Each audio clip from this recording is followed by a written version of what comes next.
নমস্কার বন্ধুরা, আমার নাম রাজাদিত্য দাস। বয়স ২৬ বছর, উচ্চতা ৫ ফুট ৬ ইঞ্চি, রেগুলার এক্সারসাইজ করা, পেটানো চেহারা। আজ আমি আমার জীবনের কাহিনী অনেক সাহস নিয়ে আপনাদের সাথে শেয়ার করছি। এবার মূল কথায় ফিরে আসি, সেটা হলো আমার মা। আমার মায়ের নাম বলি দাস, বয়স ৪৯ বছর। মা খুব একটা লম্বা না, ৫ ফুট থেকে কিছু কম। মায়ের ওজন খুব বেশি না, ৫৫ কেজি হবে। তবে হালকা চর্বি আছে, সাথে সিজারের কাটা দাগ, যেটা আমার বোনের জন্মের সময় হয়েছিল। আমার বোন মাত্র ২ বছর বেঁচে ছিল। বোন মারা যাওয়ার পর মা বাবা দুজনেই খুব ভেঙে পড়ে। আমি ৫ বছরের ছোট ছেলে ছিলাম, তাই বোন হারানোর কষ্টটা খুব একটা বুঝতে পারিনি। মা বোন জন্ম হওয়ার পর অপারেশন করিয়ে নেয় যাতে আর বাচ্চা না হয়। বোন চলে যাবার পর বাবা খুব দুঃখী হয়ে পড়ে আর খাবারের প্রচুর অনিয়ম করে। এতে বাবার কিডনি খারাপ হয়ে যায়। তার কিডনির অসুখে বাবা মারা যায় আজ থেকে ১৮ বছর আগে। আমি আর বিধবা মাকে সেই থেকে বাড়ির বাকি লোকেদের কাছে অনেক অপমান সহ্য করতে হয়। বাবার পোস্ট অফিসে চাকরি ছিল, ওখান থেকে যে টাকা পায় তাতে আমাদের চলে। মা খুব শিক্ষিত না হওয়াতে বাবার চাকরি না করতে পারে না। ছোট থেকেই পড়াশোনায় ভালো ছিলাম, তাই ২ বছর আগে চাকরি পেয়ে যায় ভালো পোস্টে। ৬ মাস ট্রেনিংয়ের পর কলকাতাতে পোস্টিং হয় আমার মিউনিসিপাল কর্পোরেশনের সহকারী অফিসার হিসেবে। কলেজ লাইফে প্রচুর মেয়েদের সাথে সম্পর্কে জড়াই ও সব কাজে খুব পারদর্শী হয়ে পড়ি। বাবা চলে যাবার পর আমি ও মা একে অপরকে আঁকড়ে ধরে বেঁচে থাকি। বাড়ির বাকি লোকেদের অন্যায় ব্যবহারের পর ও আমার বিধবা মা নিজের মনের জোরে আমাকে ভালোবাসা দিয়ে বড় করে তোলে। আমাদের ভাগে ২টি রুম, সাথে রান্নাঘর ও বাথরুম। ছোটবেলায় মায়ের সাথে ঘুমাতাম, কিন্তু মাধ্যমিক পরীক্ষার পর আলাদা ঘরে ঘুমাতে চাইলে মামা না করে, তাই অন্য ঘরে পড়াশোনা করে রাতে মার সাথে ঘুমাতাম। কলেজে পড়ার সময় পড়া ছাড়াও সব নিয়ে খুব ভাবত। আমার বাড়িতে লুকিয়ে লুকিয়ে ভিডিও দেখতাম আর বাথরুমে হাত দিয়ে। মা আমাকে আদর করত সবসময়, আর আমি আমাকে খুব ভালোবাসতাম ও শ্রদ্ধা করতাম। তবে মাকে কখনো অন্য নজরে দেখিনি। মা বাবা চলে যাবার পরও অন্য কোনো সম্পর্কে জড়াননি। আমাদের মাঝে কোনো তৃতীয় ব্যক্তিকে আনেনি। শুধু আমাকে ভালোবেসে নিজের সব চাহিদা বিসর্জন দিয়ে বেঁচে আছে, তাই মায়ের প্রতি আমি খুবই শ্রদ্ধাশীল। ২২ বছর বয়সে আমি গ্র্যাজুয়েশন পাশ করে আমি কোচিং এ ভর্তি হয়েও সরকারি চাকরির পরীক্ষার জন্য প্রস্তুতি নিতে শুরু করি। ধীরে ধীরে বান্ধবীদের সাথেও সব কাজ করতাম, সেটা আস্তে আস্তে বন্ধ হয়ে যায়। তাই হাত দিয়ে কাজ সারতে থাকি। ইতিমধ্যে মা সুগার ধরা পড়ে, তাই মার যত্ন ও পড়াশোনা নিয়ে খুব ব্যস্ত হয়ে পড়ি।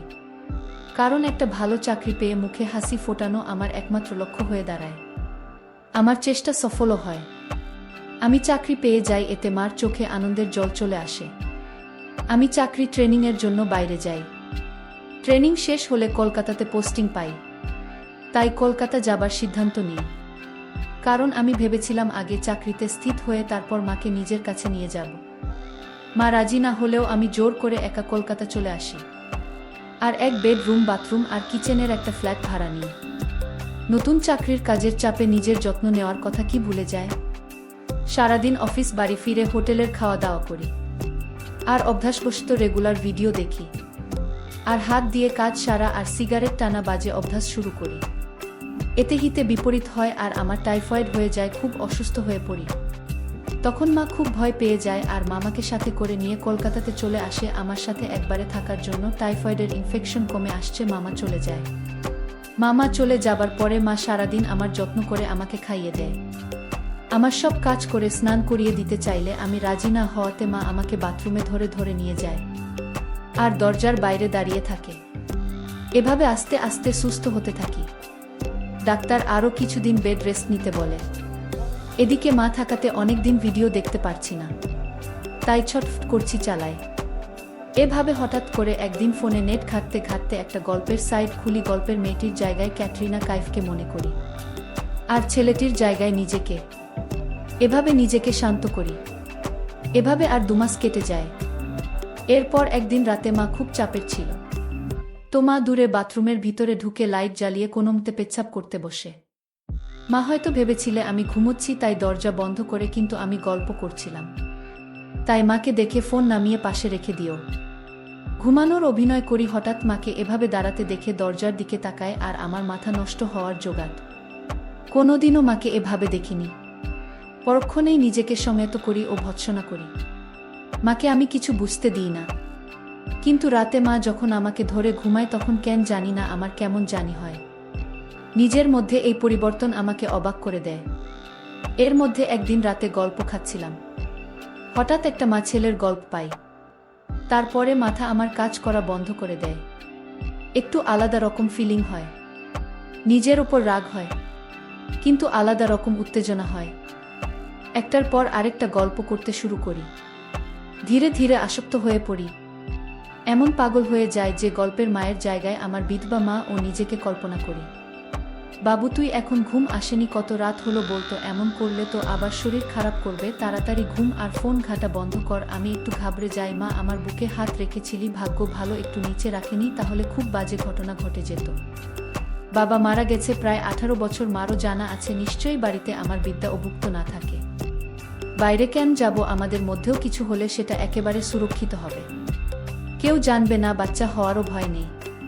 কিন্তু বড় প্রশ্ন হল আমি মাকে রাজি কি করে করব? ট্যাবলেট বা ঘুমের বড়ি দিয়ে কাজ করা আমার পছন্দ না, যা হবে অর্গানিকভাবে মায়ের ইচ্ছাতেই। কিন্তু সেটা কিভাবে হবে বুঝে পাই না। প্রচুর রিসার্চ করি কিন্তু কোনো লাভ হয় না। আমি বিপাকে পড়ে যাই, কিভাবে কি করব। চোখের নিচে কালো দাগ পড়ে যায় না। শুধু জিজ্ঞেস করে বাবু তোর কি হয়েছে, কিন্তু আমি কিছু বলতে পারি না।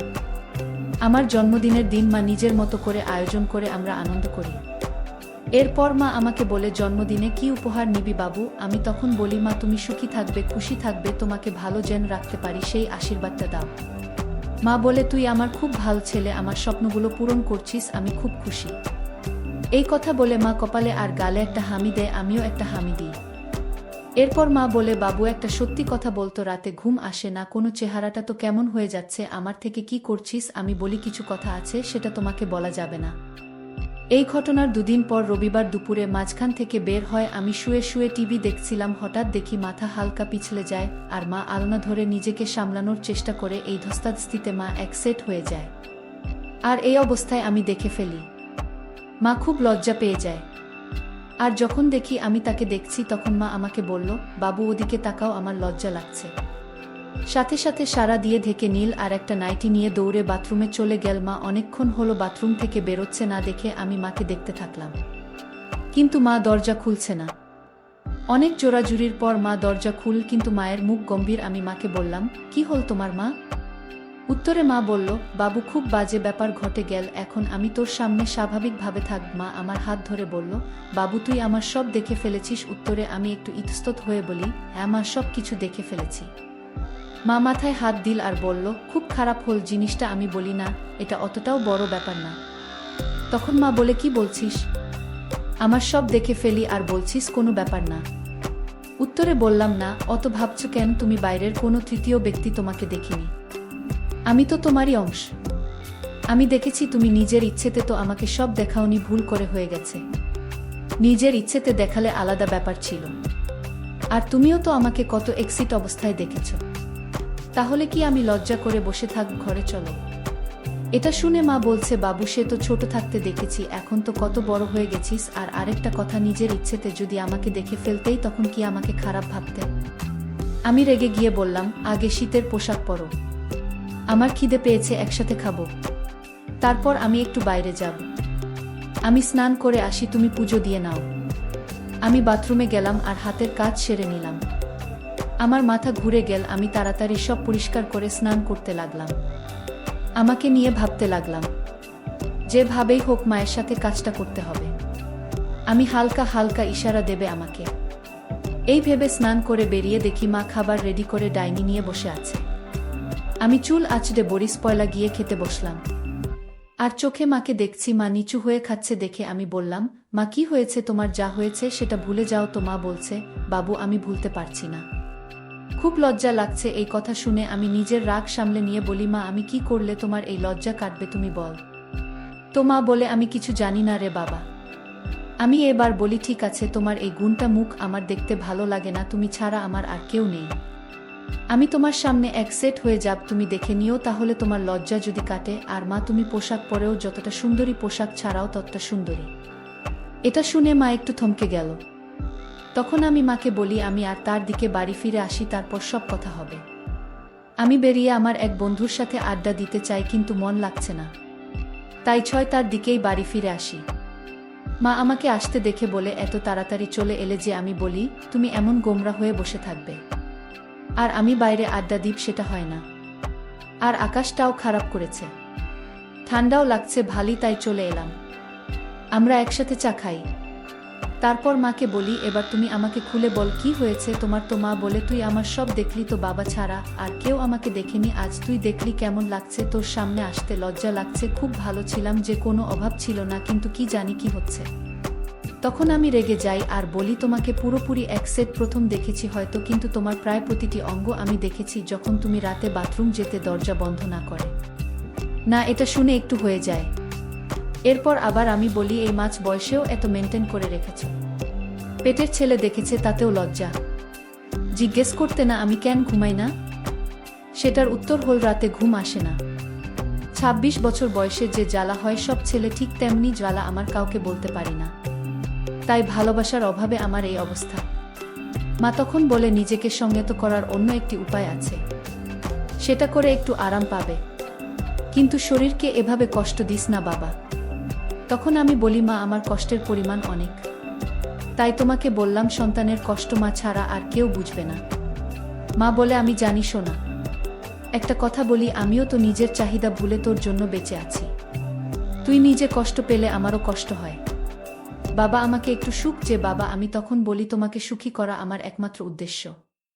আজকে রান্না করতে হবে না, বাইরে থেকে খাবার অর্ডার করছি। কাল তো ছুটি, কালকে বাড়িতে আছি, তাই হালকা খাওয়া যাবে না।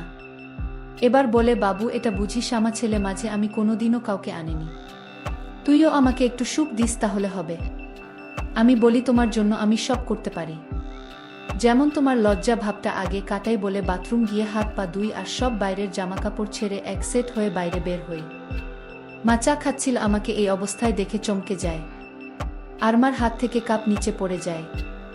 মা বলে উঠে, বাবু এ কি অবস্থা তোর? কেন এমনটা করলে?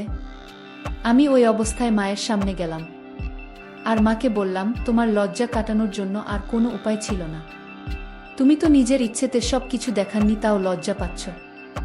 আমি নিজের ইচ্ছেতে তোমাকে সব দেখলাম, কিন্তু দেখো মা, আমার একটুও লজ্জা করছে না। তোমার লজ্জা আশা করি এবার কেটে যাবে। আমরা একে অপরের পরিপূরক, আমাদের মাঝে কেউ আসবে না। তোমার সব কষ্ট আমি দূর করব। এইভাবে মনে হয়ে থাকবে, আমি সেটা দেখতে পারছিলাম না। মা আমার কথাগুলো শুনছিল, এক দৃষ্টিতে আমাকে দেখছিল। তারপর মা বলল, কাপড় পরে অশব্দ ছেলে, ঠান্ডা লেগে যাবে। আর লজ্জা করব না বলে দাঁড়াল আর একটা হামি দিল আর রান্নাঘরে চলে গেল। নিজেকে আয়নাতে একবার দেখলাম আর ভাবলাম, চেহারাটা বেশ আমার। আমি এবার পোশাক পরে নিলাম। ইতিমধ্যে খাবার চলে আসলে আমরা তাড়াতাড়ি খেয়ে নিলাম। বাইরে ঝড় বৃষ্টি শুরু হল, লোডশেডিং হয়ে গেল। আমরা সব ঠিকঠাক বন্ধ করে ইনভার্টার দিয়ে ছোট বাল্ব জ্বালিয়ে সবার জন্য রেডি হলাম। আমাদের ফ্ল্যাটটা 3rd ফ্লোরে। ফ্লোরার একটি ফ্ল্যাট কি আছে, কিন্তু ওনার বাইরে থাকে। আমাদের উপরে টেরাস গার্ডেন বা শুয়ে পড়ল। আমি বাথরুমে গিয়ে মা কথা ভেবে কাজ করতে লাগলাম, কিন্তু মা ডাকাডাকি করাতে ঘরে চলে আসলাম। না, ঘরে আসতেই জিজ্ঞেস করলো, এতক্ষণ কি করছিলে? আমি বললাম, প্রতি করছিলাম। তো মা হঠাৎ বলে উঠল, ওটি করছি না, অন্য কিছু করছি, কে জানে। আমি কিছু বললাম না। জল খেয়ে সোজা বিছানায় উঠলাম ও কম্বল গায়ে দিয়ে মাকে বললাম, না আরও গল্প করি। নিজেদের সুবিধা অসুবিধা সব বুঝি, কেবল 10টা বাজে, কাল ছুটি, দেরি করে উঠব। মা বলল, ঠিক আছে, আজ থেকে আমি তোকে ঘুম পাড়িয়ে দেব। আমি বলি, মা একটা কথা জিজ্ঞেস করব, লজ্জা পাবেন না বা রাগ করবেন না? তো মা বলল, আমার লজ্জা তুই কাটিয়ে দিয়েছিস না, স্কাইওয়ে পড়তে আমার সামনে লাস্ট এক্সিট হয়েছিস। আজ আবার হোলি, আর তুই যদি নিজে মনের সব কথা আমাকে না বলিস, তাহলে আমি রেগে যাব আর তার থেকেও বেশি কষ্ট পাব। আর ভাব, আমার ভালোবাসাতে কি কমতি থেকে গেল যে তোর আমি প্রিয় বন্ধু হতে পারলাম না। আমি একটা শুনে বলি, তোমাকে কোনো কষ্ট আর পেতে হবে না। তোমার সব চাহিদা আমি পূরণ করব। তুমি চাইলে আমাকে স্নানও করিয়ে দিতে পারো। তোমার যেভাবে খুশি, আমি মানা করব না। এবার বলো তো মা, নিজেকে কি করে তুমি সম্মত রাখতে আর কি করতে যেটা আমি করতে পারছি না, প্লিজ বলো। এই কথা শুনে মা বলছে, বাবু আমি খুব খুশি হলাম যে তুই নিজের মনের কথাগুলো খুলে বলছিস। তখন আমি বললাম, না, আমি সবসময় তোমাকে সব বলতে চাই, তবে তুমি যদি অস্বস্তি বোধ করে তাই বলতাম না।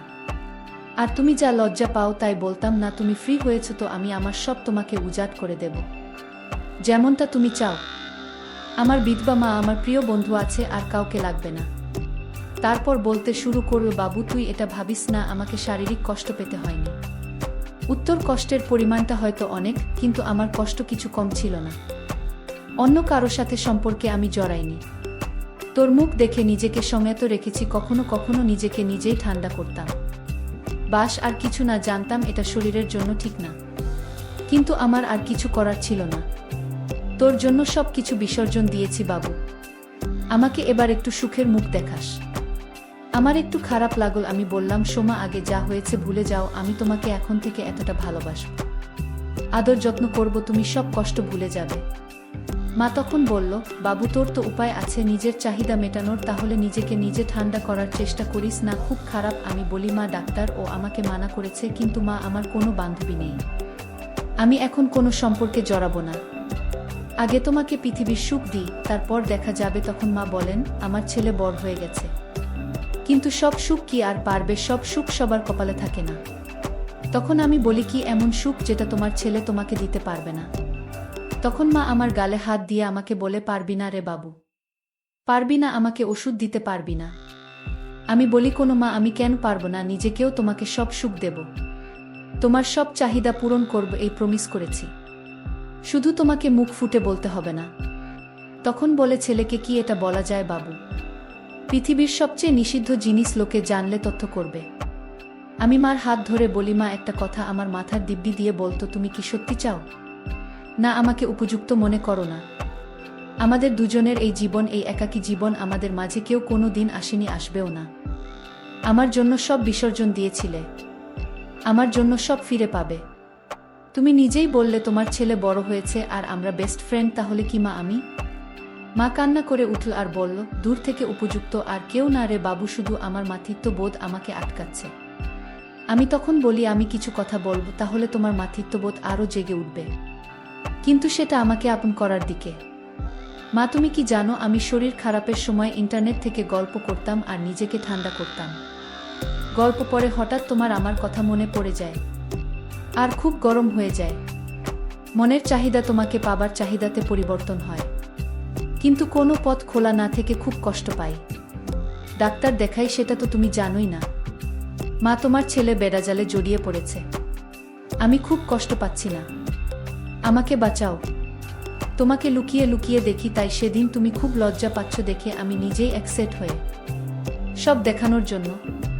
আমি তোমাকে সুখ দিতে চাই, তোমাকে সুখী করতে চাই, ছেলের কর্তব্য পালন করতে চাই। তুমিও আমার কষ্ট দূর করে মায়ের দায়িত্ব পূরণ করো, আমাকে নাও মা।